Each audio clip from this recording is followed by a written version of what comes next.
Bem, na última aula, se vocês lembram, começamos a dissecar um pouco esse conceito de minoria, inspirado pela Escola de Frankfurt, mas recuperado pelo movimento negro norte-americano. E nós vamos tentar entender agora como o movimento gay vai meio que pegar carona no conceito. Então, vocês lembram, com certeza, eu mencionei os incidentes de Stonewall em 1969, Então, é a partir desse evento que começa realmente o movimento gay. É aí que o fenômeno começa a ter visibilidade para o grande público. Vocês lembram que graças à militância negra e também a uma profunda mudança de mentalidade nos Estados Unidos, no fim da década de 1960, operava uma rica legislação antidiscriminatória em favor da comunidade afro-americana. E, de um ponto de vista gay, a assimilação do pleito LGBT à causa negra equivalia em arrecadar instantaneamente todos os dividendos legais da luta pela igualdade racial, em benefício, então, da igualdade sexual. Mas isso, evidentemente, implicava conquistar o estatuto de minoria. Isso era vital, questão de vida ou morte, porque o estatuto em questão é que garantia todo o resto. Quer dizer, era o trampolim, era a base para a conquista do mundo, é o conceito que legitimava todo o resto. Então, era preciso ser minoria, pronto. Porque daquilo decorria um milhão de direitos. E o público tinha absolutamente que acreditar nisso, que acreditar que gay era minoria.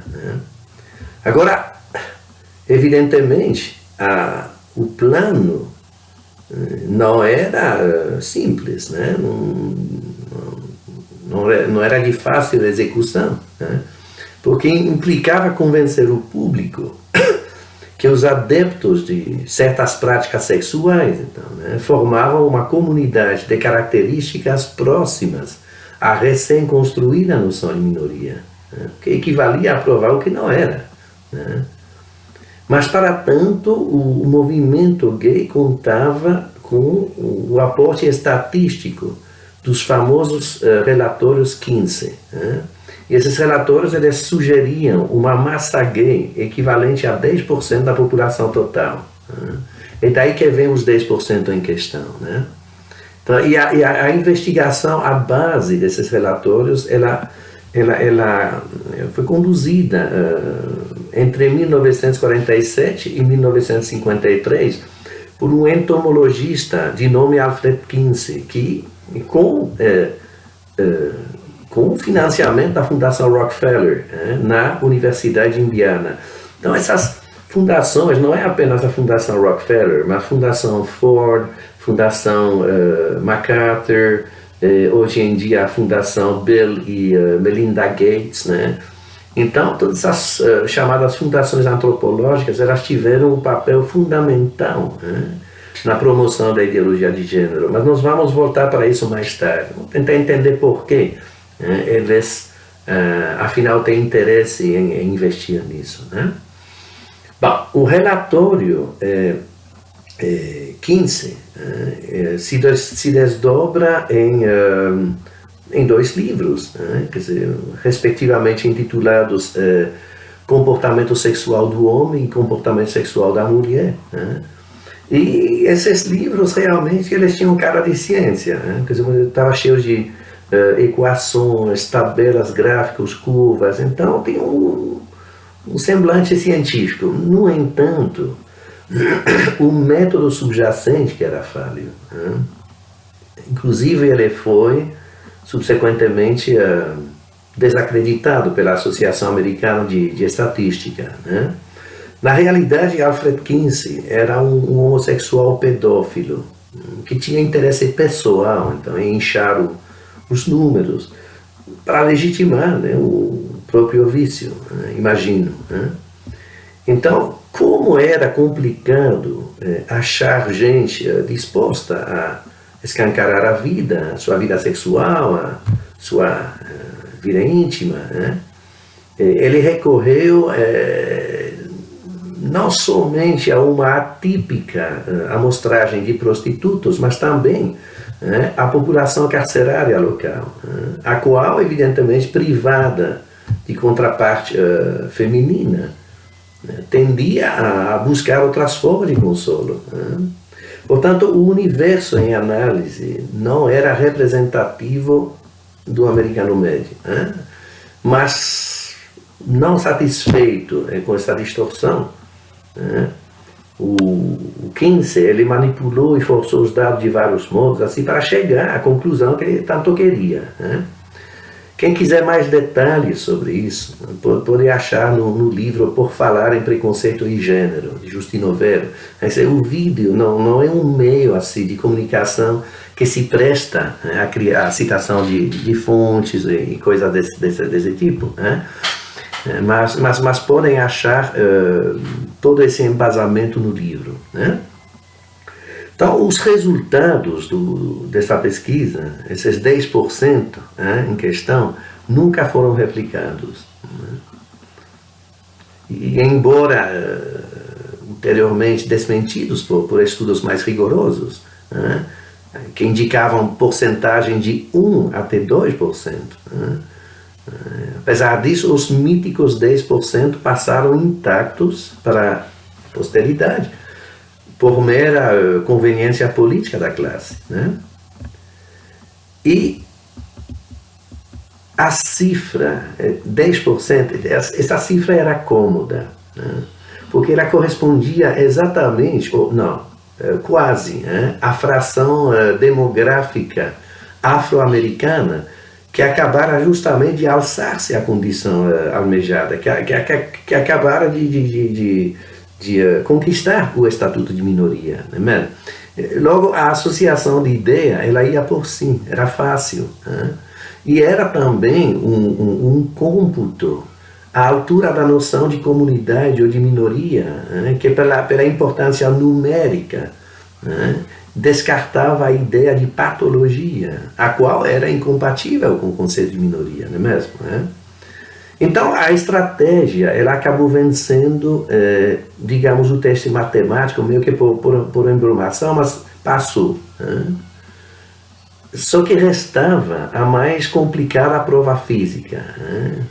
Quer dizer, acho que o conceito de minoria recuperado da luta afro, esse conceito ele pressupunha um certo determinismo genético, irreversível. Negro nascia negro, sem culpa, vivia negro sem culpa e morria negro sem culpa, mas essa simples contingência por si só lhe valia o opróbrio, e o sentimento de injustiça a despertar a simpatia emanava precisamente desse fato.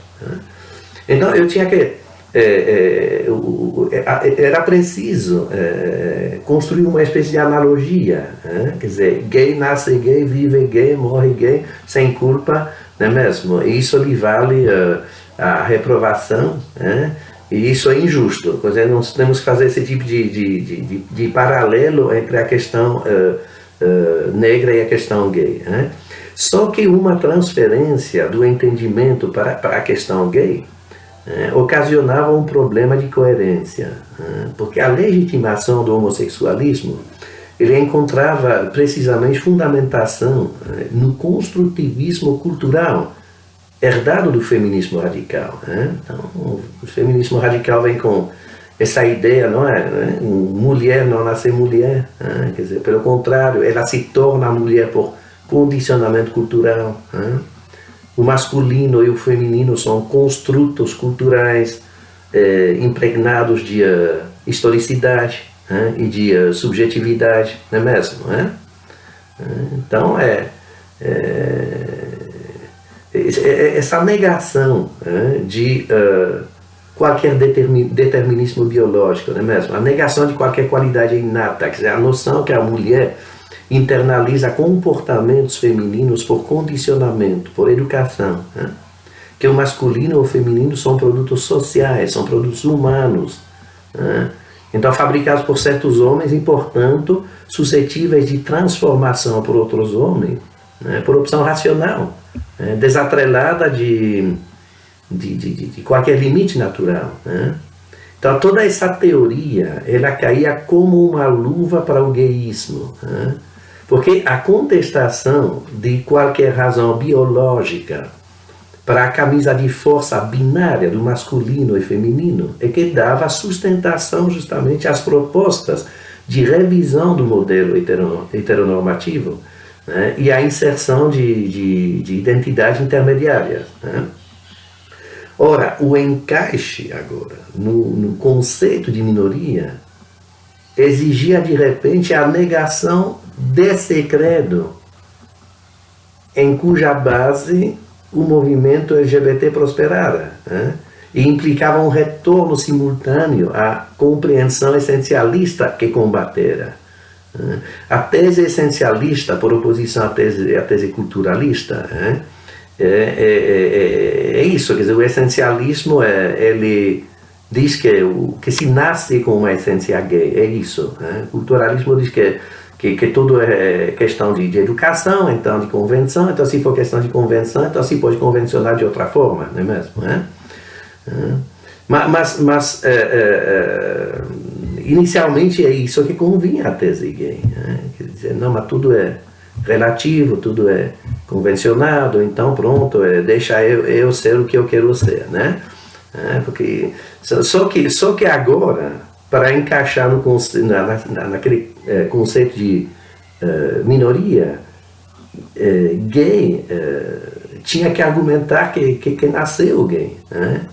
Como um negro não se torna negro por condicionamento cultural, gay também não pode tornar-se gay por condicionamento cultural, senão ele não encaixa na noção de minoria, né? E não colhe seus dividendos legais, né? Então, o dilema, esse problema, né? Quer dizer, esse dilema, ele gerou o mais bizarro aspecto do pensamento gay, na minha percepção, né? E permanece até hoje como marca suprema de incongruência. Quer dizer, eu sei que a tese é impugnada por correntes construtivistas puristas, mas a acomodação final que, vamos dizer assim, que ficou, que sobrou dessa briga, essa noção que tende a rejeitar a ideia de causalidade natural para a masculinidade ou a feminilidade, mas a ressuscitá-la oportunisticamente para os matizes do leque LGBT. Então, em síntese, macho ou fêmea não nasce obrigatoriamente como tal, né? E vai poder escolher o que deseja vir a ser, né? Conforme a própria subjetividade, mas gay, por outro lado, ao contrário, gay nasce gay, vive gay, morre gay, sem opção identitária outra do que avanços ou recuos na escala LGBT, né? E, inclusive, porém, com a exclusão das extremidades representadas pelo homem e pela mulher de verdade, que gay não pode virar homem ou mulher de verdade, aí é apostasia, né? Quer dizer, você está, o maior pecado, né, no pensamento gay é apostasia, como que eu vou falar, você virar gay e querer voltar para trás, né? Querer negar, né? Agora, para compreender tudo aquilo, é preciso conhecer dois personagens, aí, o Hunter Madsen e Marshall Kirk, que são dois professores homos de Harvard, que estavam no auge da militância nos anos 80. Um deles era doutor em relações públicas, e o outro, PhD em neuropsiquiatria. Então, juntos, eles estudavam tudo o que se podia estudar sobre a mente humana, né? E somados, evidentemente, eles sabiam tudo, né? O que era possível saber sobre as técnicas de persuasão, né? E Hunter Madsen e Marshall Kirk, né? Eles escreveram, como que eu vou dizer, são coautores, né? Vamos dizer, eles são dois personagens que tiveram um papel fundamental na concepção da estratégia, a balizar a conduta ativista pelo mundo afora. Então, eles escreveram em coautoria um livro panfletário em 1987 que vai se desdobrar depois numa obra bibliográfica mais consistente, né? Somando essas duas coisas, então nós temos o perfeito manual do militante, né? Então é um manual, digamos que uma cartilha do militante, né?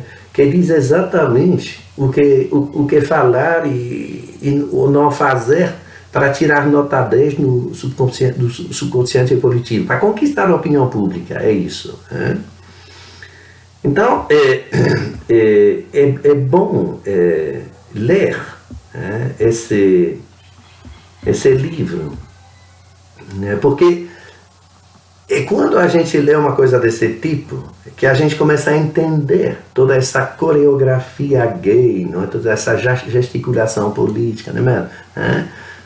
Não é apenas sobre essa crença de nascer gay, mas também sobre a vitimologia gay, não é? Toda essa indústria do lamento, né? E tantos outros aspectos. Então, a gente acha todas as instruções e orientações de base nesse manual, né? E depois teve muitos outros, mas eles acabam se inspirando desses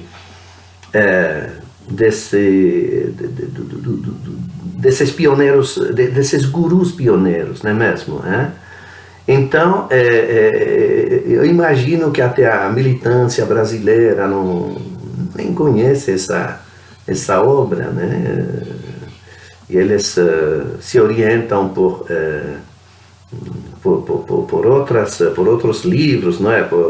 Não é nem tradução local, mas pelo menos assim, tem muita gente que reproduz essa matriz intelectual, né? Então, eles leem uma obra em português, mas a origem está nisso, né? Então, o que eles falam sobre isso? Vamos ler, deixa eu citar aqui, deixa eu puxar, e ler exatamente o que eles falam a respeito. Veja bem aqui. Para todos os efeitos, dizem eles, gay nasce gay, mesmo se a orientação parece ser produto de uma complexa interação entre predisposições inatas e fatores sociais durante a infância e a adolescência. Mas sugerir que a homossexualidade possa ser uma escolha é abrir o flanco para a espinhosa questão das opções morais, né? Deve-se afirmar que é tão natural para alguns serem homossexuais quanto para outros serem heterossexuais, e que isso nada tem a ver com perversão ou aliciamento. Então, é o que eles falam sobre isso. Eles falam muita coisa além disso, mas eu estou citando aqui o principal, né? Então, veja bem, gente. Francamente, não há nada em ciência para sugerir a existência de um gene gay, de uma mutação cromossômica, né? Ou de uma particular configuração cerebral indicativa de tendência, né? Não existe nada disso, né? E pronto, a ciência é um discurso explicativo da realidade, né? Quer dizer, pelo menos o meu conceito de ciência, quer dizer, é um discurso que explica um fenômeno por algum tipo de relação causal, né? Quer dizer, relação causal com um substrato mais profundo da realidade, que não se enxerga assim, né? que se alcança apenas com os olhos do intelecto, né? Através de operações lógicas, concatenação de conceitos, etc. Né?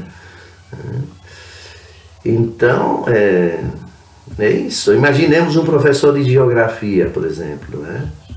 Professor de geografia que explica por que faz frio e por que inverno. Por que faz frio? Porque é inverno. Beleza, mas por que é inverno? É porque faz frio. Bom, não, nós vamos ter que sair dessa. Né? Quer dizer, a realidade ela tem uma causalidade astronômica, nós sabemos isso. Então o Sol está no centro do sistema, a Terra gira em torno do Sol, em eixo inclinado, não é mesmo?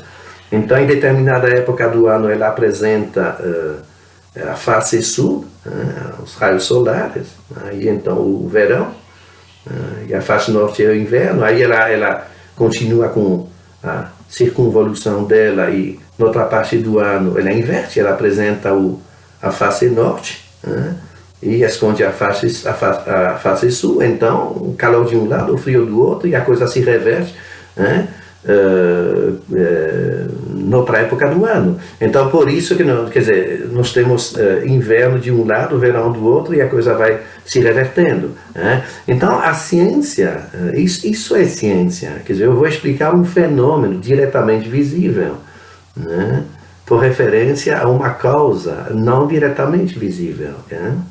Então a ciência ela elucida os fenômenos por referência a um substrato causal mais profundo. Pronto. Então, enquanto não houver genes gays ou cromossomos diferentes, nem alguma coisa a mais ou a menos no cérebro para mostrar, então estaremos perdendo tempo com o frio no inverno e o inverno no frio. E pior que o discurso de gênero não sai desse abstrato.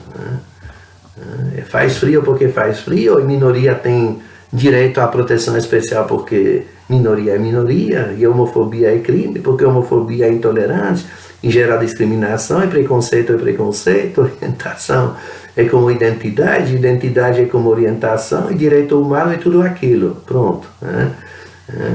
E para quem não sabia, frio não é calor mesmo, porque se fosse frio então não seria calor. Pronto. Então você não sai desse abstrato. O discurso gay é um jogo de espelhos, não é mesmo? E não há como sair dessa especulação porque não bate com o mundo real. Quer dizer, essa serenata então não bate com o mundo real. Mulher e homem são diferentes em cada célula do corpo. Quer dizer, uma operação de sexo, inclusive, não muda o sexo. Essa operação de mudança de sexo, digo, né? Quer dizer, não muda sexo. O homem que vira mulher, como a gente fala, continua homem em cada célula do corpo. Pelo menos até existir a possibilidade de uma transfusão cromossômica. Não existe isso. Então, o homem que vira mulher é apenas um homem sem pênis. Embora a sua subjetividade fale o contrário. Mas se ele tivesse cortado o nariz, então seria um homem sem nariz. Pronto. Não uma mulher. Não é mesmo? Bom, isso é uma evidência. É como dizer que o todo é maior que as partes. Porque a água é molhada. São axiomas que não necessitam de prova. Não é mesmo? São os pontos de partida do raciocínio. A partir daí é que se tira conclusões por sequência lógica.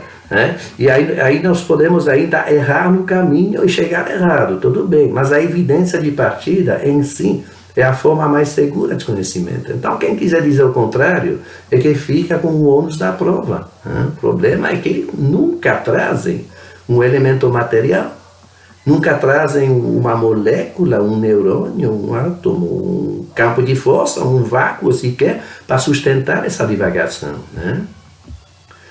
Agora, olha bem, gente, eu sei que aqui eu acabo de, como que eu vou dizer, entrar numa questão controversa, porque o próprio conceito de ciência, então, é controverso. Evidentemente, quando eu raciocínio dessa forma, quer dizer, eu faço assim porque eu sou filho intelectual do modernismo. Então eu sou herdeiro da lógica aristotélica, da não contradição de Newton, Descartes, Bacon, John Locke. Eu aceito a ideia de uma realidade objetiva que precede a minha percepção, que não depende da minha percepção, que não depende da minha subjetividade, que preexiste meu conhecimento dela. Mas eu acredito numa realidade objetiva. E eu tenho a razão, quer dizer, eu considero que a razão é um instrumento capaz de conhecer essa realidade, através de uma concatenação lógica de ideias, de conceitos, de proposições, de teorias, não é mesmo?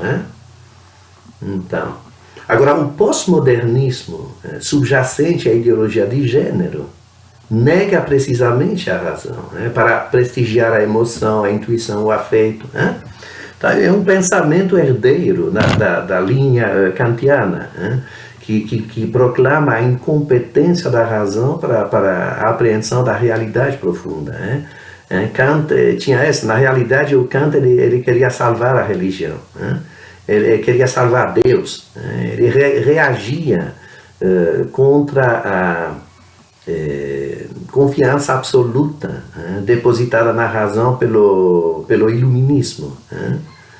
Então a razão iluminista ela derrubava todos os dogmas religiosos. Na medida em que a razão e a ciência explicavam, então os dogmas religiosos morriam. Então Kant ele via a religião apanhar a ciência, e como homem religioso ele queria salvar a ideia de Deus. Deus que nunca aparecia num telescópio, então, cuja existência não podia ser comprovada pelo método científico, não podia ser comprovada pela razão. Então, como a razão tendia a indicar que Deus não existe, isso o incomodava e ele queria achar um jeito de desautorizar a razão, como ferramenta de conhecimento. Então ele diz que a razão era um instrumento muito limitado, o que é, na realidade. É verdade isso, E que a razão não tinha capacidade para conhecer a realidade profunda, notadamente Deus. E que para isso o homem precisava de outra forma de conhecimento, que era a fé, não é mesmo? Inclusive ele expressa isso de forma clara na crítica à razão pura. Eu penso que na introdução, onde ele explica que é preciso diminuir a importância da razão de maneira a abrir espaço para a fé. É isso que ele fala. Então Kant ele via a hora que a razão ia acabar e matar a religião. A razão estava julgando tudo e sentenciando todos os dogmas religiosos à morte. Então ele estimava que essa razão era muito convencida, um pouco metida. O que ela pensa que ela é, na realidade? Será que é tão infalível assim? Ou apenas uma função cognitiva com suas fraquezas como qualquer outra? Então, em resumo, Kant ele acha chegada a hora de julgar a própria juíza e de submeter a razão também, então, a escrutínio filosófico. E aí a filosofia vai voltar-se contra ela mesma e analisar as bases que ela até então aceitar de forma cega. Então, e aí que ele parte para demonstrar que a razão é limitada e não está instrumentalizada para apreender a realidade profunda. De forma que se a razão não consegue apreender a realidade profunda, não consegue apreender Deus, então o que a razão fala não é base para negar Deus. É um pouco isso o reflexo todo dele, É mesmo? O problema, gente, é que nisso o Kant ele desconecta o sujeito pensante da realidade pensada. E ele abre caminho para todas as formas imagináveis de subjetivismo filosófico. Porque se não existe mais uma realidade objetiva que a razão possa conhecer, então tudo se torna subjetivo. A razão o incomodava, a objetividade o incomodava. Então o jeito era desautorizar a razão, e o pós-modernismo justamente repete essa dose. Quer dizer, esse pensamento pós-modernista, ele se firma realmente na década de 1960 lá na Europa, e particularmente sob a influência da intelectualidade francesa, né? Então a rebelião estudantil de 1968 em Paris foi um momento chave nessa história, né? Ele me pegou, inclusive, pessoalmente, de cheio, né? Eu tinha 19 anos na época e vivenciei tudo aquilo, né? Isso tomou conta da minha cabeça naquela hora e acabou estragando um pouco a metade da minha vida. Assim, me induziu ao erro durante muito tempo, né? Pelo menos é assim que eu vejo as coisas agora, né? Então, naquela época, vocês vão entender por que eu contei toda a história do Kant agora, né? Então, naquela época, uma esquerda que acreditara no socialismo durante décadas, né, descobria de repente os problemas inerentes ao socialismo real. É porque o poder soviético, sob a liderança do Khrushchev, estava abrindo os arquivos do stalinismo, estava realizando uma profunda autocrítica. Havia lutas internas no regime e uma facção esfregava as verdades no nariz da outra, e aí isso salpicava o mundo, não é mesmo? Quer dizer, o resultado de tudo aquilo foi de revelar a existência dos gulags, das prisões psiquiátricas e tantos horrores daqueles tempos, né? Aí a esquerda europeia, ela cai na real, o mito desaba, é a crise de consciência, né? Era fácil mistificar uma coisa distante e desconhecida, né? Mas agora que o próprio poder soviético abria os porões do stalinismo para o mundo, a razão, então, mandava mudar de opinião, né? Mas se eu sou comunista, eu sou socialista, eu esquerdista, eu não quero mudar de opinião, né? Eu não quero ver minha mística desabar, não é mesmo? Eu quero salvar minha religião, quero salvar então meu comunismo, eu quero salvar meus dogmas, né? Então eu posso negar a razão. Se a razão então me indica, me mostra o que eu não quero ver, eu posso de certa forma negar a razão, né? Eu posso fazer como o Kant, então, né? O Kant salva a religião negando a capacidade da razão de conhecer a realidade, né? E o pós-modernismo vai um pouco recuperar isso e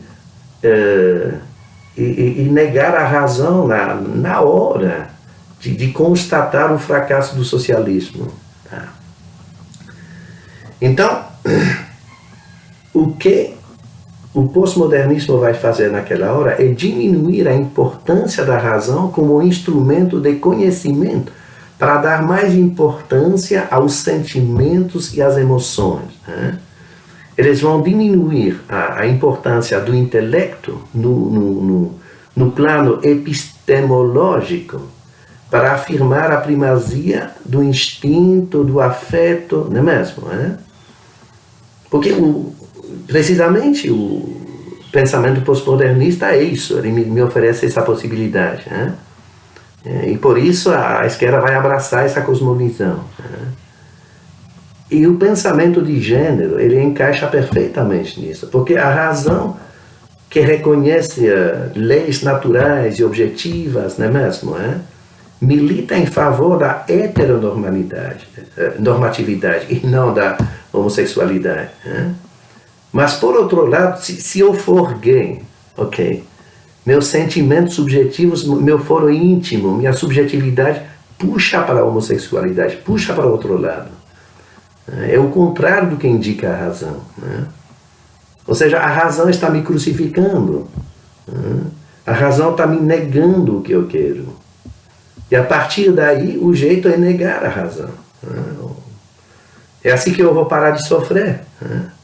E para tanto eu tenho a tradição kantiana com seu rebento do pós-modernismo e pronto, cai como uma luva. Cada um corre da raia como pode. Então posso dizer, por exemplo, começar a argumentar que não há uma razão universal, que isso é invenção burguesa, do iluminismo, não é mesmo? Da civilização ocidental, tudo aquilo, não existe uma razão universal. Pelo contrário, cada um tem suas razões. Ou cada grupo social constrói uma razão diferente. Gay, por exemplo, tem sua razão à parte. Então não há dúvida que as classes sociais, ou as culturas, ou sei lá, as categorias sociais, são evidentemente movidas por racionalidades distintas, ninguém vai negar isso. Mas o pós-modernismo, ele estende esse raciocínio para abranger a razão em si. Ele não fala apenas de racionalidade, fala da razão. Aí nós vamos diluir a razão em um sem número de razões, onde cada grupo social tem suas razões. Onde cada grupo tem, inclusive, suas razões para escolher uma forma de razão em detrimento de outra. Então, aí não tem mais. Só tem razões distintas, mas não existe mais essa noção de razão universal, meio que para dirimir os conflitos entre as razões particulares. Quer dizer, quando tudo é razão, nada mais é razão. Então não há mais um tribunal supremo, vamos dizer assim, não há mais uma corte de apelação, não há mais uma razão suprema para conciliar todas as razões específicas, todas as razões, então, de grupo, não é mesmo? Que conflitam entre si. Então a sociedade é uma eterna guerra de razões, onde todo mundo tem razão. E se todo mundo tem razão, então no final todo mundo está errado. Então o pós-modernismo vai um pouco nesse rumo. Tudo aquilo tem por efeito de entronizar o subjetivismo como soberano absoluto. Agora, basta botar uma ideia na cabeça para virar realidade. Porque a realidade objetiva não existe. E isso tudo com o resultado meio que de voltar para a mente mágica, pré-aristotélica, porque é justamente isso que acontece com a ruptura aristotélica. Até então, até essa revolução na filosofia grega, o homem ele tinha uma consciência mágica do mundo. Ele fazia um salamaleque para trazer chuva, ele agitava um chacoalho para fazer sol, e ele pensava intervir na ordem das coisas dessa forma. E com Aristóteles, a humanidade ela cai na real, e a partir daí o mundo, a humanidade sabe que o mundo é governado por leis naturais, físicas, químicas, biológicas. E para agir eficientemente sobre essa realidade, nós temos que conhecer essas leis e aplicá-las. São essas leis que devem guiar, não é mesmo? A ação do homem e sua relação com o mundo. É isso que acontece a partir de Aristóteles. Aí vem a ideologia de gênero me dizer que nada disso existe. Não precisa levar nada disso em consideração. A natureza não impõe restrições. Porque realidade objetiva não há. Eu sou homem de manhã, mulher de tarde, aranha de 3 cabeças à noite, se quiser. Porque tudo é subjetivo. Eu crio a realidade que eu quiser. Quem reina na realidade é minha subjetividade. É um tanto estranho, mas é isso que está acontecendo. Eu estou até lembrado aqui do meu netinho, pequeninho. Então ele estava comendo um pedaço de pão, e criança é distraída e não concentra, aí ele se distrai e ele esquece de comer, aí ele pega o pedaço de pão e começa a empurrar e faz brum, brum, brum, brum, brum, e pronto, o pão virou um caminhão. Para a cabeça de criança, isso está tudo bem, porque ele não sabe muito bem a diferença entre realidade, ficção, imaginação, não é mesmo? Então ele tem essa noção mágica do mundo, né? Não é mesmo? E nós estamos um pouco trabalhando em cima desse referencial mental, né? Com a ideologia de gênero, né? Mas aparentemente eles não fazem muito bem a diferença entre especulação ideológica ou filosófica e ciência, né? Basicamente a filosofia, ela trabalha o desconhecido, o mal conhecido, né? E ela elabora hipóteses, né? Quer dizer, a filosofia trabalha a interpretação hipotética do desconhecido, né? Mas uma vez que essas hipóteses se tornam suscetíveis de formulação exata e de comprovação material, então passa a ser ciência. Você sai da filosofia, você vai para a ciência, né? Então a filosofia é como que a trincheira avançada na conquista da verdade, né? E a ciência já é terra conquistada. Então, se eu quiser contestar uma verdade científica, eu devo fazê-lo com os métodos da ciência e não voltar para a especulação ideológica. Concorda? Então, se eu tenho um microscópio que me permite estabelecer uma configuração cromossômica distinta para homem e mulher, eu estabeleço uma distinção objetiva entre os dois, né? Que eu não posso mudar simplesmente por mudança de discurso, né? Nenhuma subjetividade vai mudar isso, né? Então é isso, mas o que eu estou falando é o que como é minha mecânica mental, não é evidentemente a deles, né? Bom,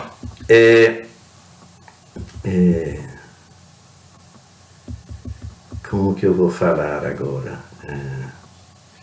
Pois é, então é isso. Mas na realidade, para mim tudo bem, né? Se quiser botar esse tipo de ideia na cabeça, não vai fazer muita diferença. O problema é quando, evidentemente, a turma quer me obrigar a aceitar, né, as consequências políticas e civilizatórias disso, né? Aí começa a complicar, e na realidade estão forçando a barra, né? Esse é o problema, né? Quer dizer, na última aula eu mencionei a base curricular comum, quer dizer, essa base curricular que estão querendo adotar, aqui no Brasil. Então, já que, se isso for aprovado, todas as escolas do Brasil terão que aplicar essa base curricular. É um documento assim, de umas 300 páginas, é complicado achar o tempo para ler tudo aquilo, né?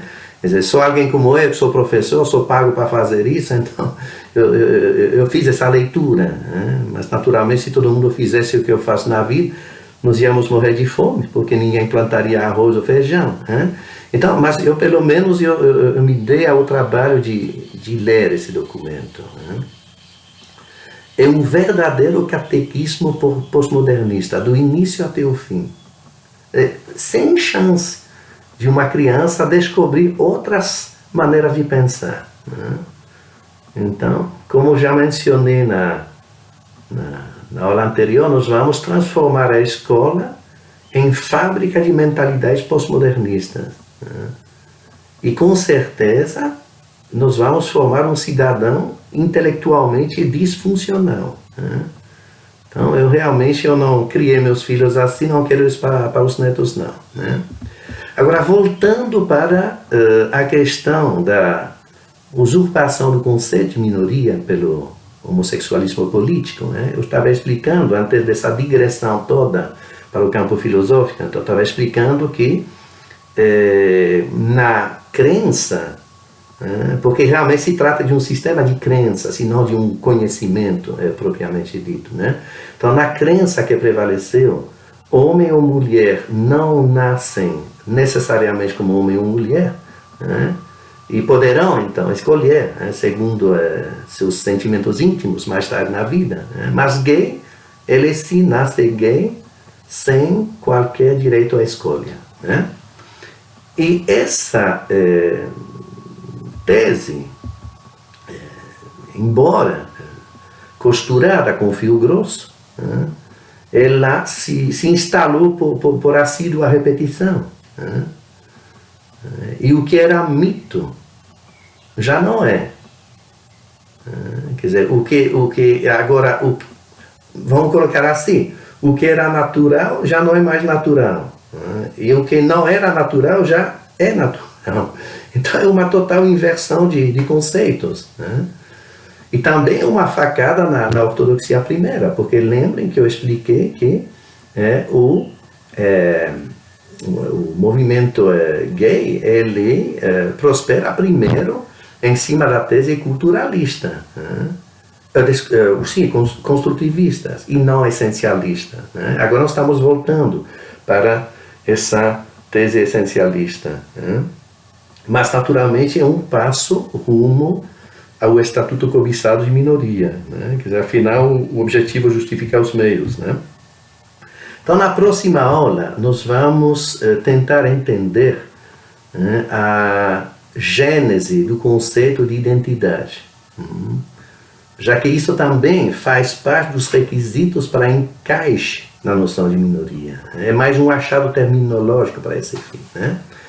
Então é isso que nós vamos tentar fazer na próxima aula. E é para todo mundo lembrar bem dos relatórios 15, porque eles vão reaparecer várias vezes em nossa reflexão.